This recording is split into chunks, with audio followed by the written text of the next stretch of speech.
जग्गी शाहगंज व्यवसाय समिति का अध्यक्ष बोल रहा हूँ। ये जो प्रस्तावित अभी आया था पुल का, तो ये इससे पहले जो बनना था एक नक्शा, उसमें शाहगंज के लिए रास्ता दिया गया था, और अब जो दोबारा बनाई गई है ड्राइंग लेटेस्ट जो बता रहे हैं, उसके अंदर शाहगंज के लिए रास्ता नहीं दिया। इससे कम से कम जो आप ये समझ लीजिए 1,500 के करीब तो यहाँ दुकानें हैं चारों बाज़ारों के मिलाकर शाहगंज में, और उसके अंदर 10,000 कर्मचारी काम करते हैं, और कम से कम जो है करीब समझ लो 50-60 बल्कि 1 करोड़ ही कहो आप, आसपास की जनता है जिनको जो है हर टाइम दिक्कत होगी। बच्चे को स्कूल जाना तो दिक्कत, आगरा कैंट जाना तो दिक्कत। तो इसलिए हम पुल का तो समर्थन कर रहे हैं, बिल्कुल 100% सही बन रहा है, पर हम ये चाहते हैं कि हमारे को एक वैकल्पिक रास्ता दिया जाए जिससे शाहगंज व्यवसायी को कोई क्षति नहीं हो। द्वारा जो ओवरब्रिज का निर्माण किया। मेरा नाम ब्रह्मचंद गोस्वामी है, जोगीपाड़ा बाजार एसोसिएशन का अध्यक्ष होने के नाते मैं रेलवे का पता लगा, रेलवे यहाँ पर ओवरब्रिज बनाने जा रहा है, तो बड़ा हम लोगों को क्योंकि इसी की मांग हमने की थी और ओवरब्रिज बन रहा है, इससे बड़ी खुशी है। लेकिन यहाँ पर जो इसको गेट को बंद किया जा रहा है, कोई अंडरपास नहीं दिया जा रहा है, कोई सर्विस लेन रोड नहीं दिया जा रहा है, इससे तो व्यापार सारा शाहगंज का पूरा चौपट हो जाएगा, जिससे कि हमारे यहाँ जो लोग काम करते हैं और हम लोग अपनी दुकानों को बंद करने के कगार पे आ जाएंगे। इसलिए मेरी रेलवे से मांग है कि इसको जो है तुरंत एक अंडरपास दिया जाए या सर्विस लाइन दी जाए, जिससे कि हमारा व्यापार चौपट नहीं हो। क्योंकि हम लोग जीएसटी भी देते हैं, इनकम टैक्स भी देते हैं, सब कुछ देने के उपरांत भी अगर व्यापारी बेरोजगार हो जाएगा तो एक बड़ी दुख की बात है, इससे और बेरोजगार फैलेगा। तो मैं यही चाहता हूं कि इसमें ये हमारी मांगों को पूरा किया जाए। और रेलवे के अधिकारियों द्वारा जो जानकारी प्राप्त हुई है कि जो नया नक्शा, जो नई ड्राइंग आई है, उसमें शाहगंज की तरफ जो है मार्ग नहीं होगा।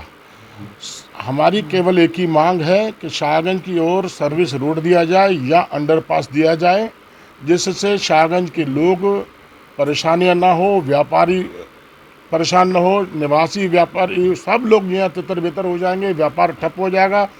व्यापारी सबसे ज़्यादा सरकार को टैक्स देने का काम करते हैं, जीएसटी देने का काम करते हैं, और हम पुल का तो बहुत समर्थन करते हैं। ओवरब्रिज बनना है, विकसित भारत की ओर का काम है, ये काम हम का स्वागत करते हैं। लेकिन एक और मांग भी हम रेलवे के अधिकारी से शीघ्र हमारा प्रतिनिधिमंडल मिलेगा, उनसे एक मांग ये भी करेंगे, जब तक इसका निर्माण जारी रहेगा तब तक फाटक को भी बंद न किया जाए, जिससे हमारा व्यापार, हमारा क्षेत्र के निवासी चौपट न हो। बाकी हमारा ओवरब्रिज को लेकर के कहीं कोई विरोध नहीं है, लेकिन हमको रास्ता नहीं दिया गया, तो इसके लिए संघर्ष समिति आंदोलन। 2 दिन पहले भी आप लोगों ने बैठक की थी, मंत्री जी भी थे, क्या माननीय मंत्री जी ने भी यही सुझाव दिया है, योगेंद्र उपाध्याय जी ने भी यही सुझाव दिया है कि व्यापार चौपट न हो, और उन्होंने भी पुल का समर्थन दिया है। हम जो है यही बात हम कह रहे हैं कि हम लोग जो है पुल का विरोध नहीं कर रहे, हमको केवल हमारा यहाँ सर्विस रोड या अंडरपास दिया जाए। तीसरी मांग हमारी है कि जब भी इसका निर्माण हो, जब तक निर्माण पूरा नहीं हो जाता, ये फाटक का रास्ता बंद नहीं किया जाए।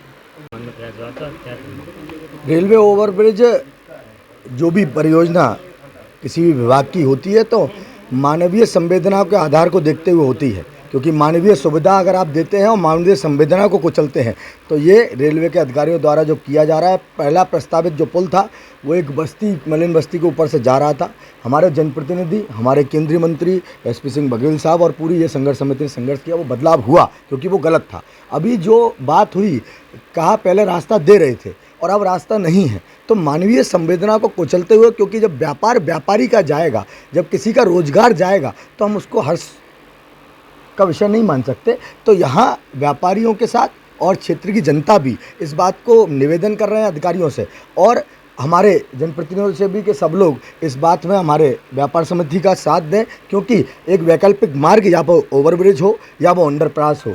अगर अंडरपास और एक सर्विस लेन हमें मिलता है और ओवरब्रिज का हम लोग पुरजोर स्वागत करते हैं, क्योंकि ये वही सब लोग हैं जिन्होंने ओवरब्रिज की मांग की है और इन्हीं की मांग पे ओवरब्रिज बनना है। लेकिन अगर इनके व्यापार को कुचल के ये काम हो रहा है, तो निश्चित तौर पर मैं रेलवे के पूरे प्रशासन को आपके माध्यम से चेतावनी देना चाहता हूँ कि ये व्यापारी है, ये टैक्स भी देता है, ये जीएसटी भी भरता है, ये त्योहारों को भी बाजार सजाता है, ये सबके काम आता है। अगर इस व्यापारी का दमन होगा तो निश्चित तौर पर रेलवे के जो भी अधिकारी इसमें लिप्त होंगे उनकी ईंट से बनाने का काम करेंगे। और निश्चित तौर पर एक एक व्यापारी के सम्मान की बात, क्योंकि जब जब शटर खुलता है तो हजारों व्यापारी अपने बच्चों का भरण पोषण करते हैं, इनके बच्चे पढ़ने जाते हैं, जो कर्मचारी काम करते हैं वो अपने घर के अन्न और जल की व्यवस्था करते हैं। अगर व्यापार बंद होगा तो कहीं ना कहीं हजारों की संख्या में लोग प्रभावित होंगे। तो इस प्रभाव को ओवरब्रिज को लेकर हम पूर्णतः स्वागत करते हैं, क्योंकि विकसित भारत की योजना है। लेकिन जो बात आपने पहले अपने नक्शे में कही है कि आप रास्ता देंगे, तो आप उस रास्ते को देने का काम करिए। मैं रेलवे के अधिकारियों से पुनः निवेदन कर रहा हूं, क्योंकि हम अभी याचना कर रहे हैं। अगर याचना स्वीकार नहीं हुई तो याचना नहीं, फिर रण होगा।